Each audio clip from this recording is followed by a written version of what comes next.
Non? Oui. Ah ben, vous l'avez. D'accord. Je souhaitais intervenir sur les futurs aménagements du pont de Clichy. Donc, j'ai pris connaissance de la pétition qui est adressée à vous, Monsieur le maire, au maire de Clichy et au président des Hauts-de-Seine et qui est actuellement en ligne et qui demande le maintien des pistes cyclables sur le pont de Clichy. Donc, vous avez certainement dû en prendre connaissance. Mais je vais brièvement donner les détails de cette demande. Donc, lors du déconfinement, des coronapistes ont été créées sur le pont. Elles ont été très appréciées des cyclistes et ont permis de désengorger la ligne 13. À l'époque, donc, 2 voies étaient dédiées aux voitures et 2 aux cyclistes. Lors de l'été, il a été décidé de rendre une file aux automobilistes. Et aujourd'hui, malgré les promesses électorales de développer au sein de la ville les mobilités douces, il a été décidé de supprimer les 2 pistes cyclables unidirectionnelles en faveur d'une seule piste cyclable bidirectionnelle sur un des 2 trottoirs du pont. Les utilisateurs ainsi que l'antenne agnéroise de Paris-Ancel ont été en contact avec M. Sidbon lors d'une vidéoconférence et lui ont exposé leur point de vue. Donc, les risques de la configuration à une piste bidirectionnelle sont les suivants. Une piste cyclable bidirectionnelle implique que les pistes cyclables côté Asnières et côté Clichy soient elles aussi à double sens, ce qui n'est pas le cas et qui forcera les cyclistes à se mettre en danger en traversant à 2 reprises les flux des automobilistes.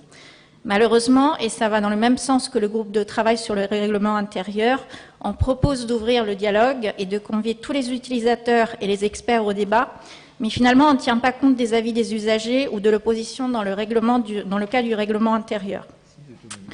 Vous n'avez donc pas tenu compte des propositions qui ont été faites par Paris-Ancel et on va à nouveau reléguer les cyclistes sur une piste bidirectionnelle en rendant toutes les voies de circulation aux véhicules. On se demande donc à quel moment le vélo aura enfin sa place dans la ville.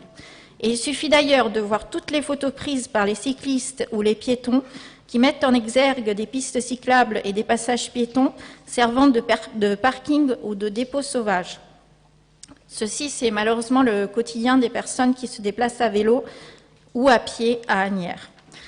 Et cela me permet aussi, et je terminerai là, de souligner la situation désastreuse que vivent les riverains et les piétons, ainsi que les cyclistes, empruntant le boulevard Voltaire, où les voitures en situation de stationnement gênant, voire dangereux, font la loi tous les jours.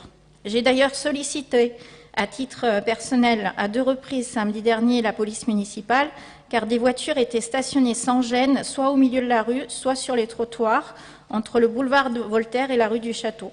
Et je me suis également fait agresser par une personne stationnée sur le trottoir car elle ne voulait pas se déplacer, ce qui démontre que c'est une habitude courante et que ces automobilistes se sentent à l'aise, en particulier dans cette portion de ville. Je rappelle que beaucoup d'enfants empruntent l'axe entre le boulevard Voltaire et la rue du Château, soit pour se rendre au parc Voyer d'Argenson, soit pour se rendre au terrain de basket, et ce surtout le week-end quand il y a plus d'abus sur ce tronçon. Comment mettre fin à cela ? Il sera compliqué pour la police municipale, toujours très réactive, d'intervenir au coup par coup, à longueur de journée. Merci. Merci madame. Frédéric Sidbon. Et puis